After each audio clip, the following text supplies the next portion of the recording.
There's so many things left to do to you, and there's so many things left to do to you. Oh my goodness. Today I'm going to try to knock out a little bit on each one of them. Let me show you some of the stuff that I got for him real quick. For this pig, I got the final coupler for the intercooler. I've got some brackets and stuff to mount the intercooler. Some fuel line fittings. So hopefully the fuel system will be done after that. And transmission fittings. Because I'm going to run like AN transmission. Well, it's push lock transmission lines. But yeah. And then I've got hopefully all the stuff for finishing up the turbo feed and drain lines.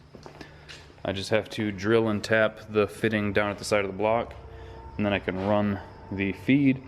And then when it's up on the lift, I'm going to route and actually finish up the drain line.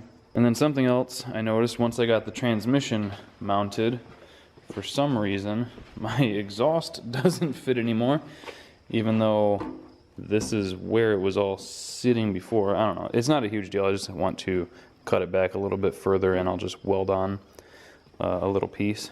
Not a big deal, just a little confusing, because I mean you can see like the exhaust didn't move forward at all. For some reason it must have like tilted the engine a little. I don't know, very strange, very strange. But aside from that, we can finish up the fuel system today. Aside from, well, no, we can finish up the fuel system today, because where I've got the fuel pump mounted is right where the stock fuel pump was on this. These originally, even though they were carbureted, had electric fuel pumps. So I can just use that stock wiring to run to this pump, which is great. I know that I'm a super ambitious person, so I'm sure that I'm not gonna get everything done that I'm hoping to get done today.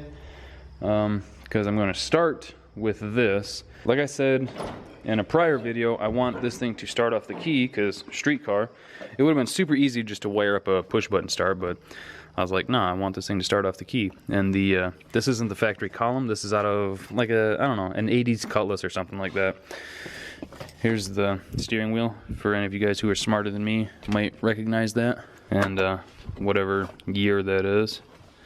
If you know, let me know in the comments below, just because I'm curious. I think it's like an 80 or something G-body. But the ignition cylinder in that was hacked up. So I went and grabbed this new one. And I pulled it all apart, got it in, and I noticed that the threads, if this thing's gonna focus, the threads for the steering wheel are gacked, dude. Like, here, they're fine, right there, they are non-existent. So whoever put this thing together before just, like, reefed or something, or cross-threaded it and just obliterated it. So I was like, dang it, dude, that sucks. I was really, really bummed out. And really irritated with myself for not just leaving it alone, because the steering column was tight. It was really nice, everything worked just fine.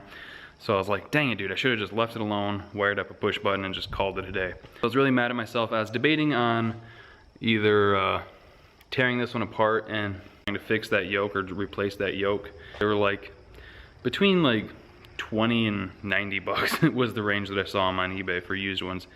And I was like, eh. Plus you need some specialty tools. And then I was debating on just saying screw it and getting the Motion Raceworks column, because that's like $330. And I was like, it's not really street car. I'd have to get a different thing for blinkers and wipers and shit like that. Not that I have wipers right now. And then I also would have to get a new steering wheel, because those are for the 5-hole and I don't have any 5-hole steering wheels. Plus, for some reason, I'm a real big fan of like stock steering wheels, especially when they look good. That's why I still have the stock wheel in James Brown here. I think that looks really good for a factory wheel. So when I was looking up factory wheels for these Monte Carlo SS's, I found that they were incredibly expensive. So when I found a dude selling this, a complete 86 SS column for basically the price of a wheel, I was like, screw it, let's just go get it, and I'll throw this entire thing in. It's really tight. I don't know if I'm going to be able to do any of this one-handed, but I mean, you can hopefully get a good idea that it is really tight, and the wheel is quite nice. A lot of times with like these 80s GM wheels, they'll like break down from sitting in the sun and shit, and they'll get really sticky. But this one does not seem to be that way. I know I'm rambling a bunch. Sorry, bear with me. I'm trying to kind of go over everything, and then we'll probably just like jump to a time lapse of me doing everything. I've got that. That should not be that complicated. And then I've got some other stuff for this. A transmission yoke. I've got a conversion U-joint. And I do have a drive shaft for this on the way. I got really lucky with the length of it, wink wink. And I was able to order a Speedway Circle Track one for 120 bucks. And that is actually supposed to be here later today. So I'm going to start getting to work because I kind of slept in this morning, or tried to at least. We'll see. Let's just try and get as much done as we can. Time lapse.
So, got the column out, about to throw this one in. If you are a keen observer, you'll notice that I didn't unplug anything on this. And that is because there's no wiring that went to it. For some reason, this guy cut all the wiring going to the column and to the fuse box and everything. Now, I've done that, but when I've done that, I removed all the wiring and made it, you know, a race car. This guy, for whatever reason, the only thing he cut was just the wiring here and got the fuse box out. I don't know if they were parting the car out at one point and they sold that, or what's up. I'm not super concerned about it, to be honest, because like if I want to down the road, the painless kits aren't that expensive and they come with a ton of instructions.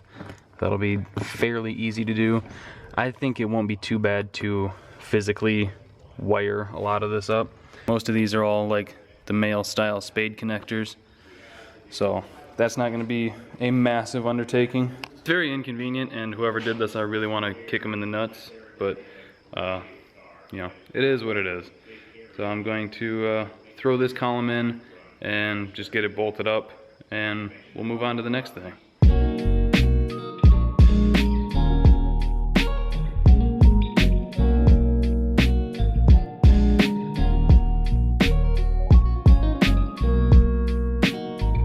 Alright, man. Check that out, dude. That makes me happy. Frickin' A, man. Look at that. That makes me so happy. And something else that makes me happy is that my drive shaft showed up. So we can get that together and test fit it and hope that I measured right. I'm pretty sure I did. I'm not sure what is in this box just yet, but that one's definitely the drive shaft. Right.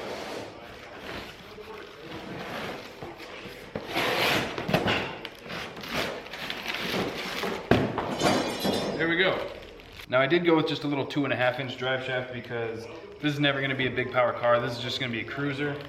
I mean, I think like the most it'll ever make is like low 400s really, because I want to keep it NA.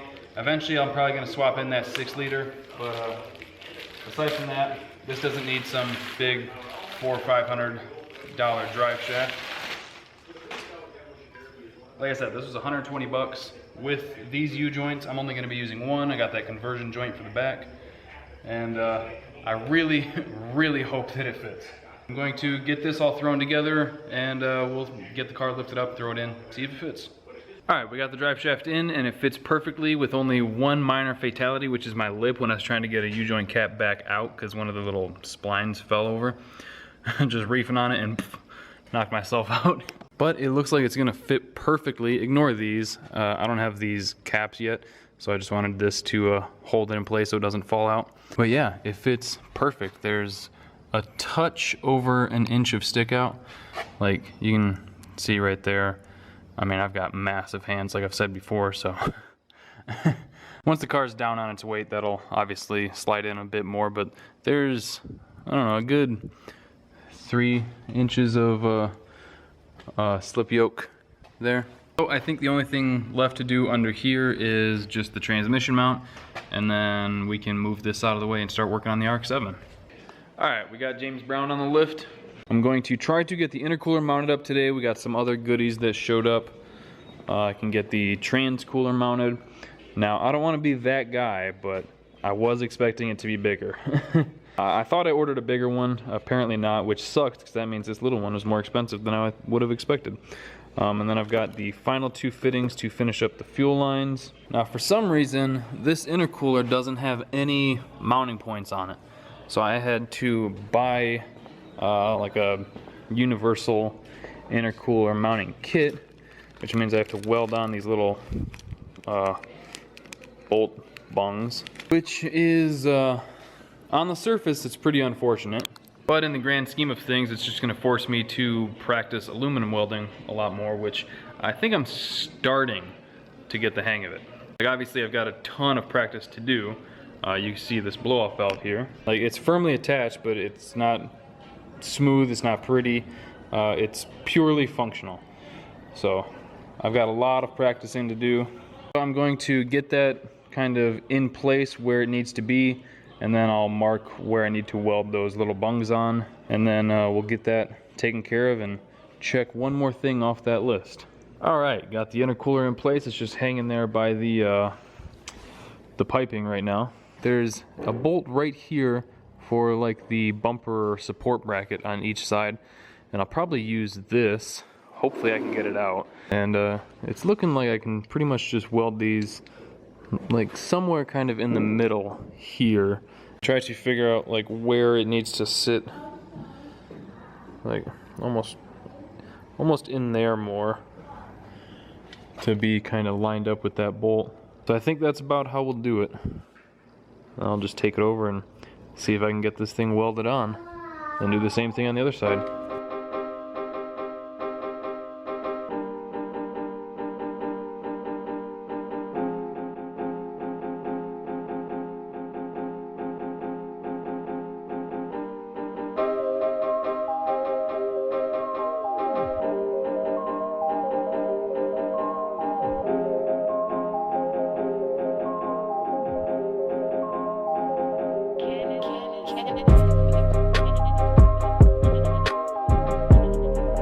Alright, got it somewhat cleaned up. It's still pretty warm, so I didn't want to do too much, but you can get a pretty good idea. You can definitely see where I stopped and started a bunch, but I think it's not too bad.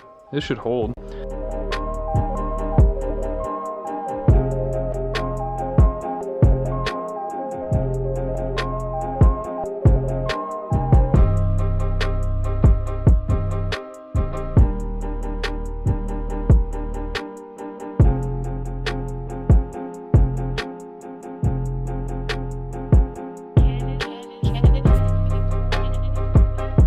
Alright, got the other side done and all welded on there. Aluminum's tricky, man. It's deceptive how much heat you have to run. It's super deceptive, but I'm definitely improving. Like, now I can actually fuse 2 pieces of aluminum. But while I let that cool off, I'm going to finish up the fuel system. I just have to put those 2 fittings on and then screw that all the fittings together. And then we will try to mount the trans cooler too. So hopefully both of those are finished up. I'll probably hook this up just so that I could hook up a gauge, and I probably will someday, but first I need to find out where I even could put it, because there's not a ton of room. Like, about the only spot I can really put it is up in here with the filter. Alright, I kind of just got carried away and started working on things. Didn't really film a whole lot. It was mostly pretty tedious stuff. I whipped up these quick little Z brackets out of some aluminum stock that I had laying around. Seems to hold it just fine. The only thing that I said I was going to do that I haven't gotten to really is the transmission cooler, and I'm debating on putting it there. It's up high enough that nothing's gonna catch it. I think it's actually, yeah, it's pretty much in line with the rear end. Yeah, I didn't really want it there. I wanted it somewhere a little, not really hidden, but not so blatant. The problem that I've been fighting on this car pretty much since I decided to go Turbo LS is just fitting everything in it. I don't want to cut it up a bunch more than I already have.